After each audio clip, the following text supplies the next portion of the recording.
તો આજે જયરાજભાઈ પહોંચ્યા નવનીતભાઈના ઘરે જઈને વાતચીત કરી કે તમે શા માટે અમારી ઉપર આક્ષેપો લગાવી રહ્યા છો. નમસ્કાર મિત્રો, ફરી એક નવા વિડીયોમાં તમારું હાર્દિક સ્વાગત છે.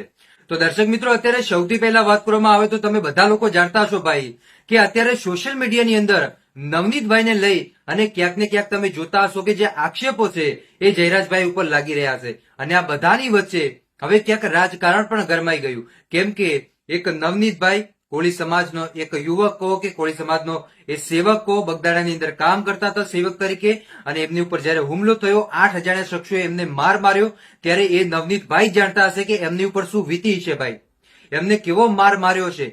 જયારે આપણા પગમાં કાંટો વાગે, ઠોકર વાગે, અથવા આપણા પગ ઉપર કંઈક લાકડી પડે તો પણ 2-4 દિવસ સુધી આપણે સોજો આવી જાય ને ચાલી નથી શકતા.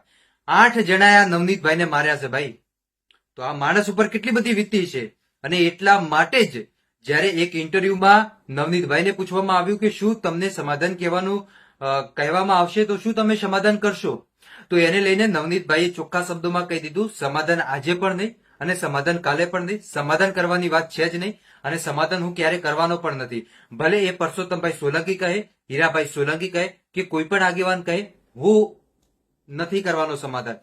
કેમ કે સાહેબ એને વીતી હોય ને એને જ ખબર હોય ભાઈ, કેમ કે માર ખાધો આટલો બધો ભાઈ. તમે વિચારો, આટલી બધી માર, 8 જણા પડી ગયા ભાઈ, રાક્ષસ જેમ મારવા, એમને શરમ પણ ન આવે. એક ભગત જેવા માણસને તમે મારો તો ઢાંકણીમાં પાણી લઈને ડૂબી મરવું જોઈએ, હું તો એમ જ કહું. કેમ કે તમારી તાકાત તમે એ જ જોઈ લીધી ને ભાઈ કે તમારી બસ આ જ કામ હતું, ગુંડાગર્દી કરવાનું, અને હવે એટલા માટે જેલમાં બેઠા છે ભાઈ. પણ આવનારા સમયની અંદર આપણે લોકો જોઈશું કે આ ઘટનાક્રમની અંદર શું ખરેખર કોઈનું નામ આવશે કે નહીં આવે. જો નામ આવશે કોઈનું તો એ પણ તમને માહિતી આપતો રહેશે, ન આવે તો આપણે માહિતી દેવાની થતી જ નથી ભાઈ. બસ આજ માટે આપણે આટલું રાખીએ, મળીશું આપણે નવા વિડીયોમાં નવા ટોપિક સાથે. ત્યાં સુધી બધાને જય માતાજી, જય દ્વારકાધીશ. આગળ પણ આવવાનો સપોર્ટ કરતા રહેજો. ધન્યવાદ.